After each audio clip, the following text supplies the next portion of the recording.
Hey, what's up, Blue Team? So, last week we talked about the philosophical side of why data integrity is important. We discussed some transhumanist ideas of how your computer is an extension of yourself and got pretty heavy on the philosophy of it. So, if you didn't catch that video, I'm going to leave a link in the description below. But this week, we're going to talk about another side of data integrity. We're going to talk about how you actually store information. So, since the beginning of written history, people have been writing down the information that they want to remember. Get it? Written history, they've been writing it down. Yeah, not that funny. But anyway, technology has evolved a lot over the years, and we have a number of ways that we can store data in the current modern era. You might be familiar with all of these ways that we have to store data, but I think that it's important that we make a list and we just discuss what the benefits and drawbacks of each form of data storage is.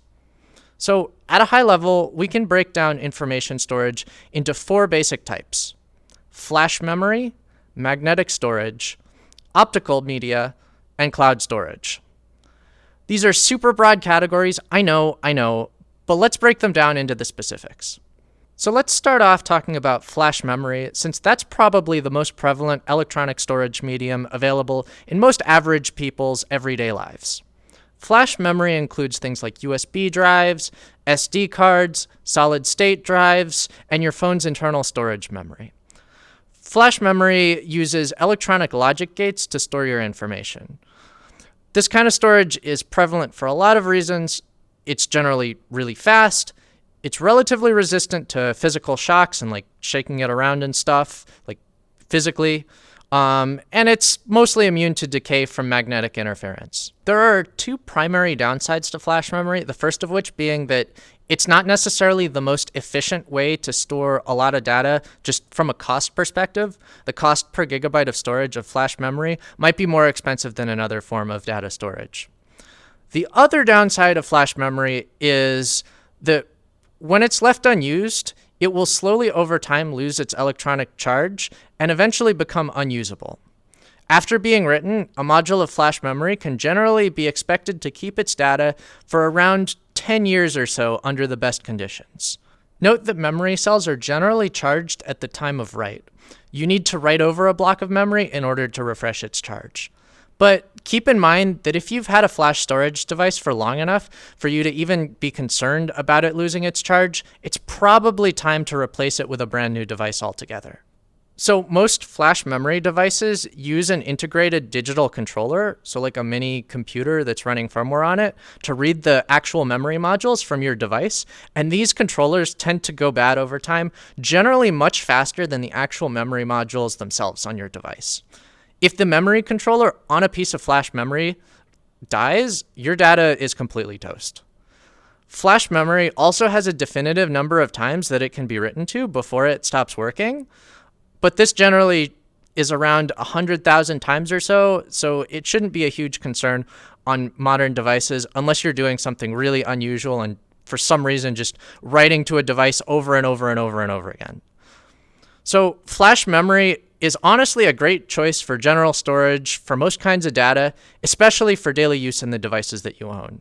It's fast, it's convenient, it's pretty resilient if you drop it or do something stupid with it, and it's pretty reliable. So overall, pretty great, assuming that you're willing to pay for it. Anyway, let's move on to talking about magnetic storage. Magnetic storage includes traditional spinning hard drives, magnetic tapes, and floppy disks. But we can pretty much just throw out floppy disks, since realistically, there's no reason why you should ever be using one in 2021. Magnetic storage is the king still when it comes to storing as much data as possible for the lowest cost per gigabyte of data stored. It's useful when you have a lot of data to store and want to pay as little as possible to store it. Unfortunately, the cost effectiveness of magnetic storage is basically the only thing that it has going for it.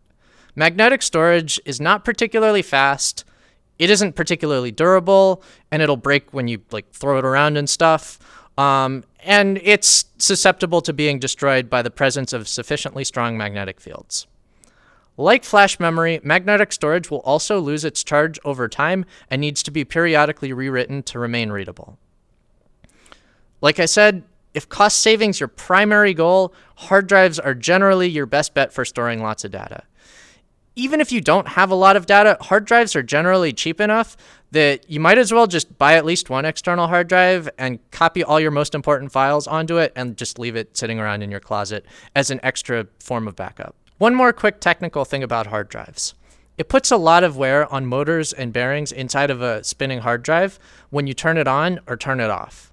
While hard drives are designed to be power cycled a lot of times over their lifespan, you want to avoid repeatedly spinning up and spinning down a hard disk that you plan on keeping around for a long time.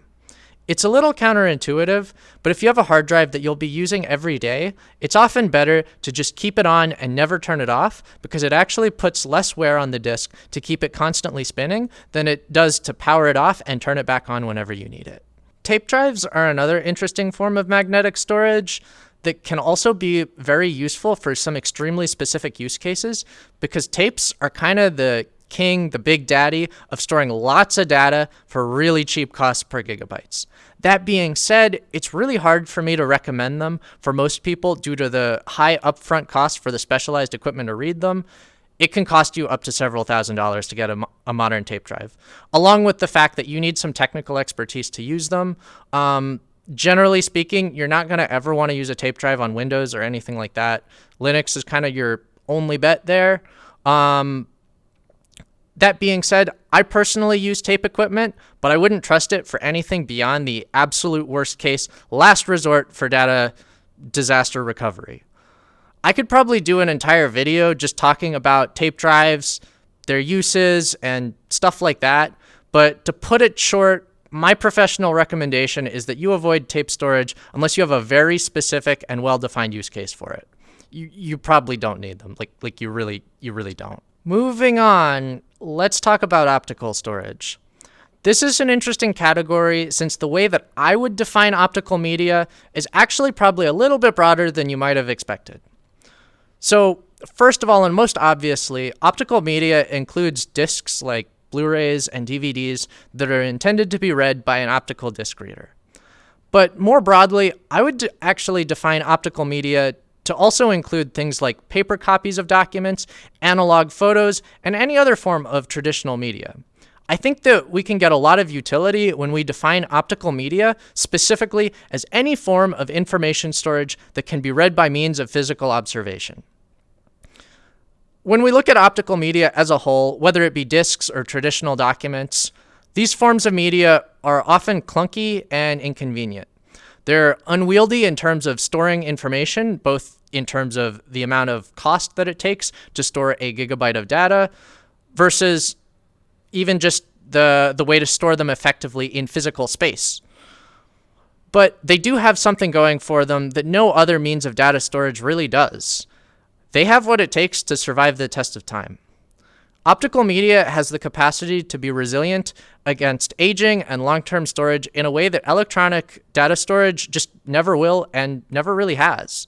While it probably isn't feasible for a multitude of reasons to keep all your data optical, it's a good idea to keep optical forms of your truly most important data.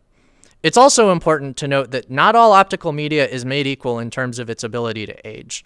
Low-quality paper rots, photos will fade, and optical discs degrade. I also wanted to discuss a specific technical point that needs to be addressed when we talk about the resilience of optical discs specifically. So the way that optical discs work is that your data is recorded on a specific storage layer on the disk itself, where the data that you have gets written into the pits and lands of the disk. That data layer is not made equal in all disks, though. Early CD-ROMs and DVDs and stuff like that used a data layer that was made out of organic components that degrade over time. So some of the oldest CDs won't even work anymore, and CDs that are manufactured using an organic data layer are only expected to last 10 years or so, something like that. That being said, you can purchase optical discs that have an inorganic data layer that's designed to last for a very long time for archival purposes. One of the ways you can do this is by buying DVDs that are specifically branded as M-Disc, archival discs. These have an inorganic data layer that is supposedly tested to last for many decades. However, it hasn't been many decades since the technology was released, so it's debatable whether or not it'll actually survive multiple decades of use in non-lab conditions, but it's one of the best things we got. In terms of Blu-rays, Blu-rays are also not made equal. There's actually two kinds of Blu-ray discs in terms of the data layer manufacturing process. There's the LTH Blu-ray and HTL Blu-ray.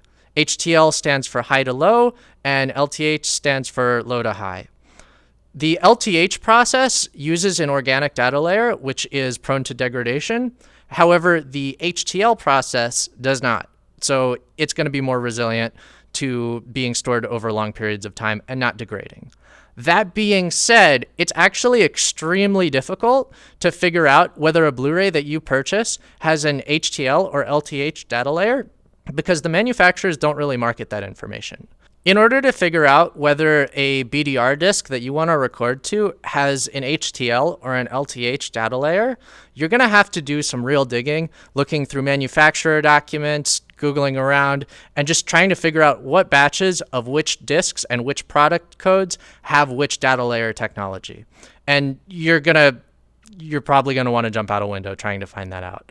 That being said, you still probably want to look for HTL Blu-rays if you're looking for optical media for long-term archival. Finally, let's talk about cloud storage.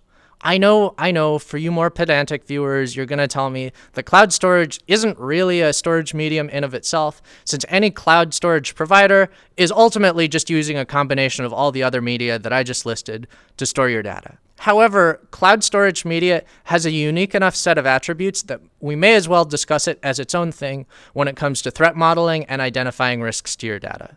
When you use cloud storage, you don't have to think about all the technical aspects of how to back up your data, since it's all handled for you by your cloud backup provider.